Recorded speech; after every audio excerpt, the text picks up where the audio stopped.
Ready start. अध्यक्ष जी, आज़ादी की 50वीं वर्षगांठ के अवसर पर विशेष रूप से बुलाए गए संसद के अधिवेशन में पिछले 2 दिनों से विभिन्न मुद्दों पर चर्चा चल रही है।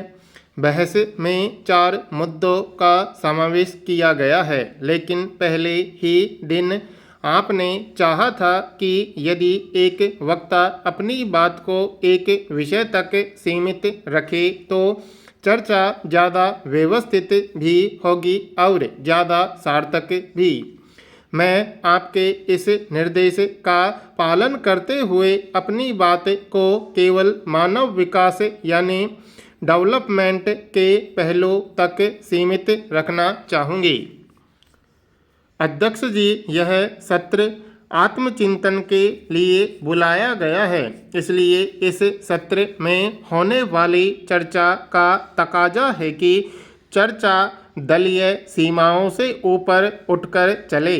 समाज में आए दोषों को हम साझे दोषों के रूप में स्वीकार करें, एक साथ बैठकर उन दोषों को दूर करने के उपाय सोचें और साझे रूप से उन्हें दूर करने में जुट जाएं।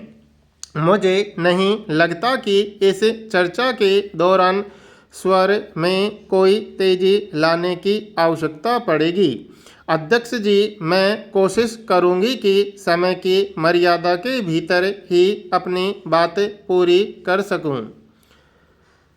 मानव संसाधन का जहाँ तक ताल्लुक है, किसी भी देश का मानव संसाधन उसकी अपार दौलत होता है।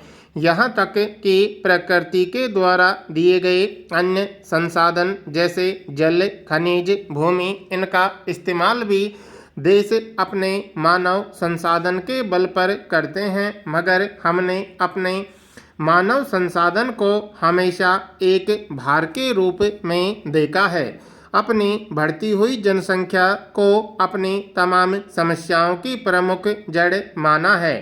यह ठीक भी है, इसलिए जनसंख्या नियंत्रण के उपाय साथ साथ चलें। हम आबादी को कंट्रोल करने का प्रभावी कार्य चलाएं। यह वांछनीय भी है और आवश्यक भी, लेकिन आज मुख्य प्रश्न यह है कि जो मानव संसाधन देश में मौजूद है उसका विकास हम कैसे करें। यह एक बड़ा प्रश्न हमारे सामने है।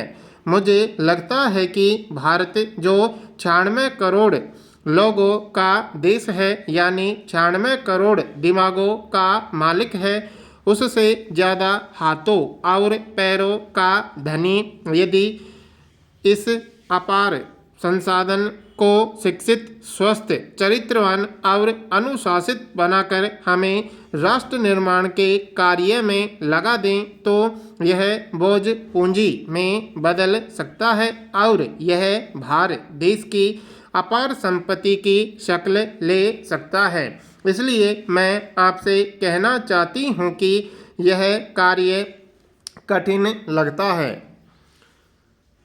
माननीय सभापति जी, पिछले वर्ष में जो कपास के किसानों को खराब कीटाणुनाशक दवाओं के कारण तथा महाजन से अधिक ब्याज पर ऋण लेने के कारण या प्राकृतिक आपदाओं के कारण या आर्थिक तंगी के कारण आत्महत्याएं करनी पड़ी, इसे इस वर्ष के संदर्भ में भी देखा जाना चाहिए।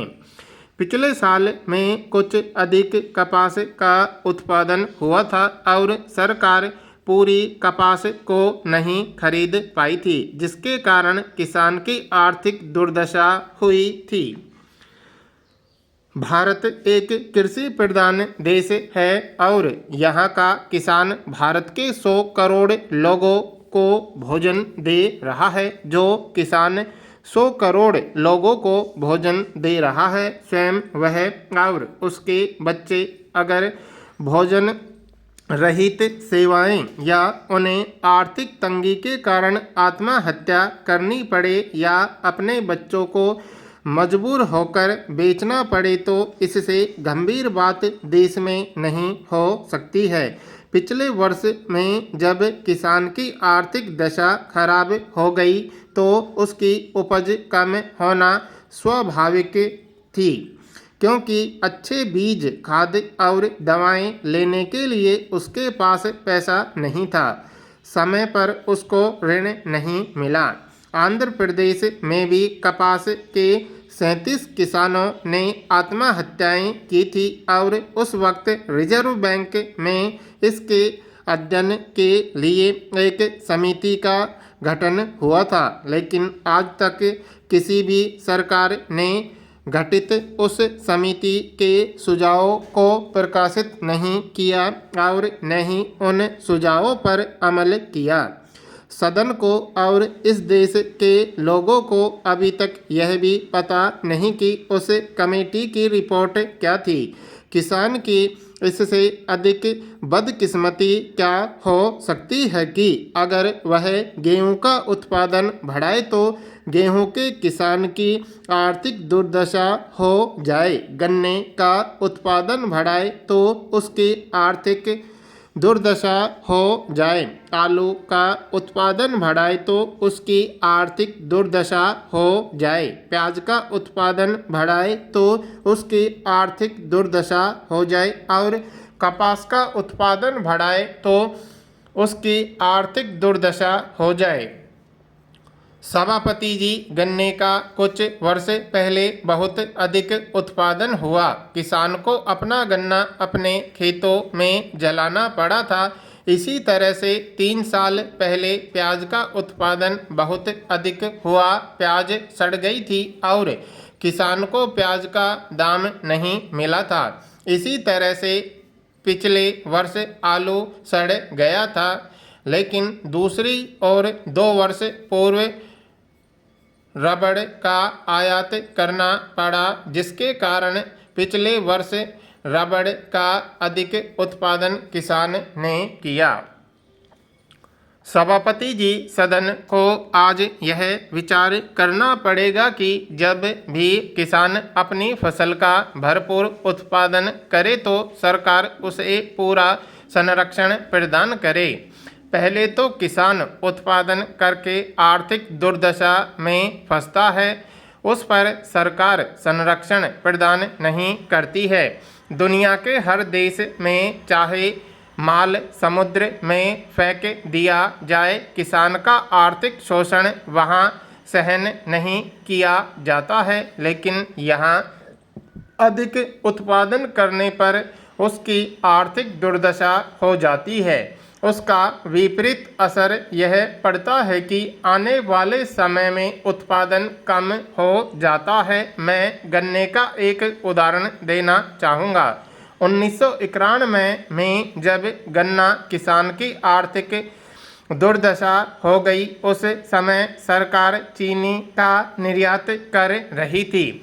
सरकार की आर्थिक तंगी के कारण किसान का फसल चक्र बिगड़ जाता है तो उत्पादन गिर जाता है। 1994 में इस देश को फिर चीनी का आयात करना पड़ा था। चीनी का ही मामला नहीं है, हर तरफ यही मामला है। इसे रोकना होगा। अभी प्याज के मामले में महाराष्ट्र में आंदोलन चला था। 1994 में प्याज सड़ गया, जिससे प्याज के भाव काफ़ी ऊंचे हो गए। इसका क्या कारण है? जिस वर्ष किसान अपनी फसल का बहुत अधिक उत्पादन करता है, उस साल अगर सरकार उसका संरक्षण कर उसका आर्थिक शोषण रोक दे तो यह देश कहीं का कहीं चला जाएगा। इससे किसानों को न आत्महत्या करने की जरूरत पड़ेगी और किसान की उपज का हर वर्ष निर्यात भी होगा। देश की अर्थव्यवस्था को किसान ही बदल सकता है। क्या राज्य सरकारें पहले टैक्स नहीं लेती थी?